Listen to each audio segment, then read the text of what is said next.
Hi class, my name is Dee Tennyson, and today I'm going to be giving you a presentation about anemia. I hope that you find it informative and something you can use as you move forward in your NP practice.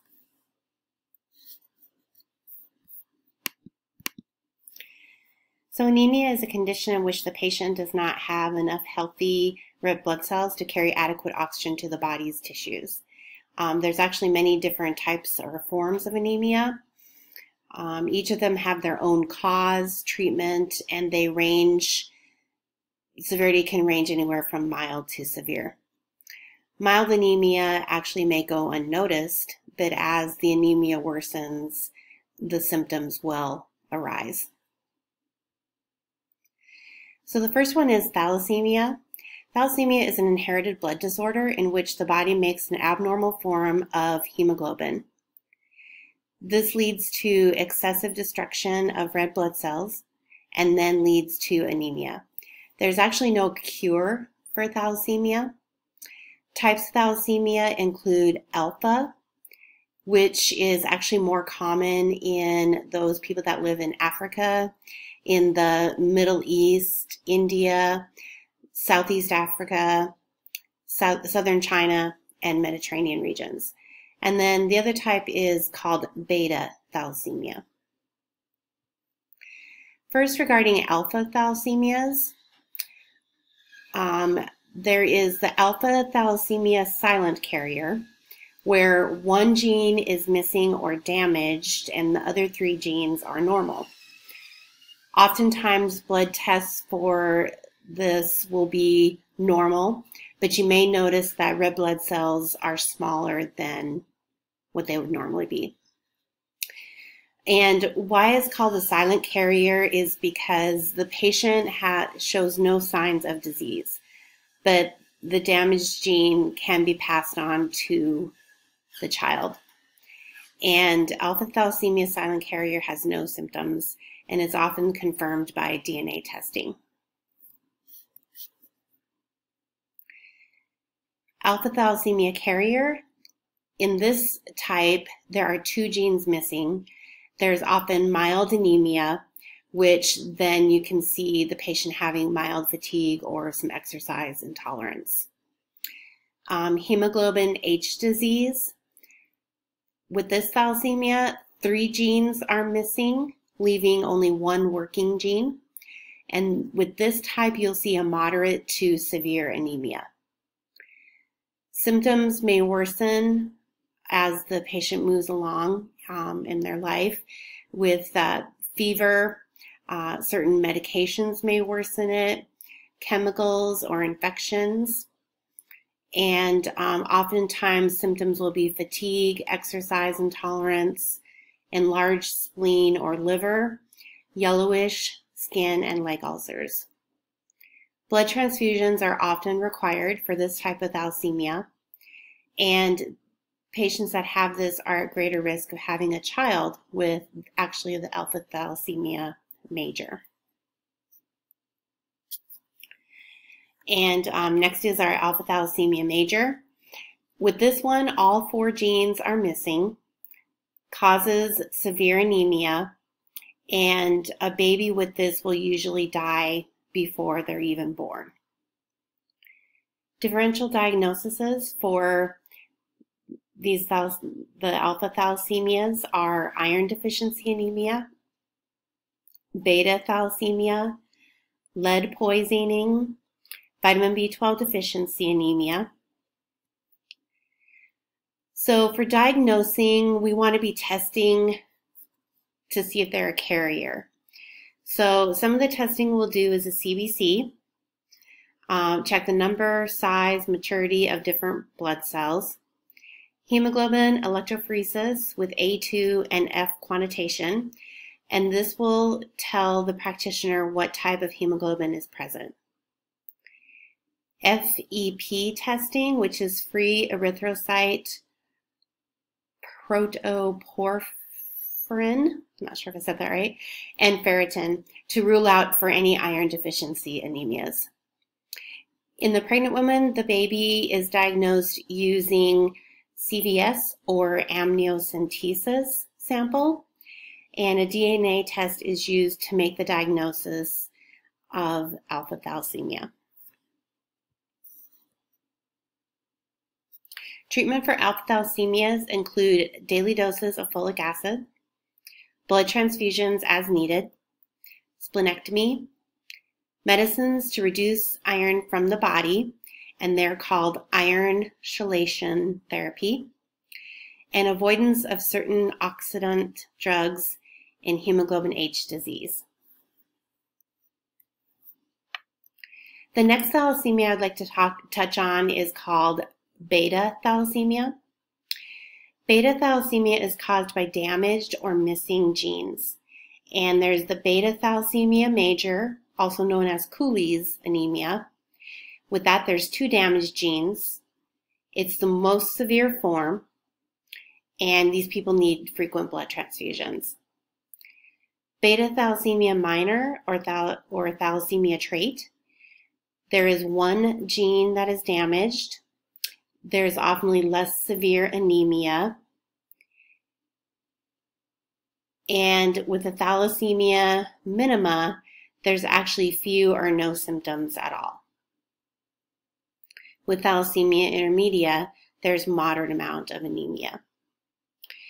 And then we also have the delta beta thalassemia, which this is another form of beta thalassemia. And with this one, there is decreased or absent synthesis of the delta and beta globulin chains with a compensatory increase in expression of fetal gamma chain synthesis. So differential diagnoses for beta thalassemias include congenital I'll say CDA, pyruvate kinase deficiency. Other differentials would be mild iron deficiency anemia, alpha gene mutations, hemolytic anemia, and anemia of chronic disease. Symptoms of beta thalassemia major, you will see are pale skin, fussy or poor appetite. The child may have many infections.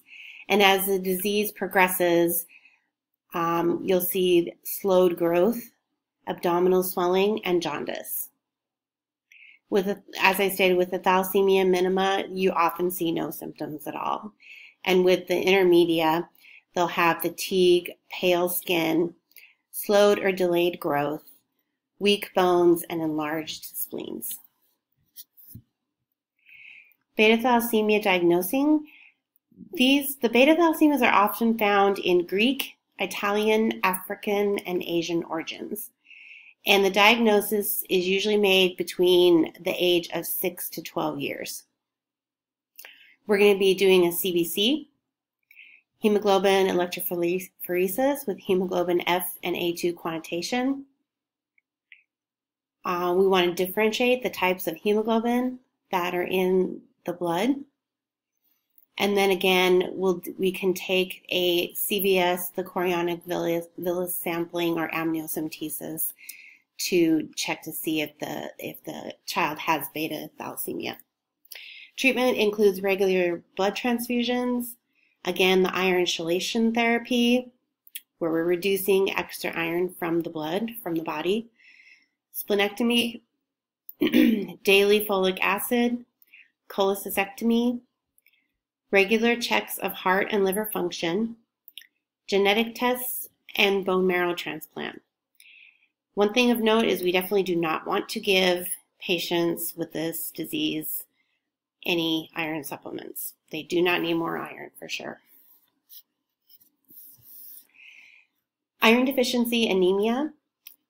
This is actually the most common type of anemia, and the blood lacks adequate healthy red blood cells. Differential diagnoses for the iron deficiency anemia include alpha thalassemias, beta thalassemia, sideroblastic anemia, and hereditary spherocytosis. Symptoms of iron deficiency anemia include pale or yellow sallow skin, unexplained fatigue, shortness of breath or chest pain, unexplained generalized weakness. Sometimes people will have a rapid heart rate. They may hear a pounding or whooshing in their ears, headache, especially with activity, and craving ice or clay. That's called picophagia. Sore or mouth, tongue, and brittle nails or hair loss. Diagnosing of iron deficiency anemia includes a CBC. And as you can see on the slide there, what we'll be looking for with other blood tests. A peripheral smear so that we can look at that. Oftentimes these people with the iron deficiency anemia have small oval-shaped cells with pale centers. Treatment will be with diet. So we want to add in iron, beef, poultry, fish, leafy greens, beans. Iron medications, 100 to 250 milligrams per day. Vitamin C to help with iron absorption. Sometimes patients need to have intravenous iron. And then the other treatment that has to occur at times is blood transfusions. And lastly, I want to talk about anemia of chronic disease. This is seen in a variety of conditions, including chronic kidney disease, severe trauma, diabetes, anemia of older adults, and acute or chronic immune activation. Typically, anemia of chronic disease is either normochromic, normocytic, hyperproliferative, and mild in degree. Differential diagnosis for anemia of chronic disease include concomitant iron deficiency, myelodysplastic syndromes, endocrine disorders, hemophilia types A, type B, inflammatory bowel disease, and thalassemias. Malaria is also on there. Anemia of chronic disease diagnosing consists of CBC, peripheral blood smears, bone marrow exam, checking of vitamin B12, a folate level, bilirubin, liver function tests, thyroid panel, and a heavy metal study. Symptoms of this type of anemia include fatigue, weakness, irritability, headaches, chest pain, shortness of breath, difficulty sleeping, thirst. They may have decreased urine output and decreased libido or impotence. Treatment is transfusions. Unless cardiopulmonary or cerebrovascular disease is present, transfusion is rarely needed in patients who have chronic anemia with a hemoglobin greater than 7. Other treatments include iron supplementation, vitamin B12, and folate. And there's a slide with my references. I hope you found this presentation regarding anemia to be helpful, and I will hope to see you again real soon.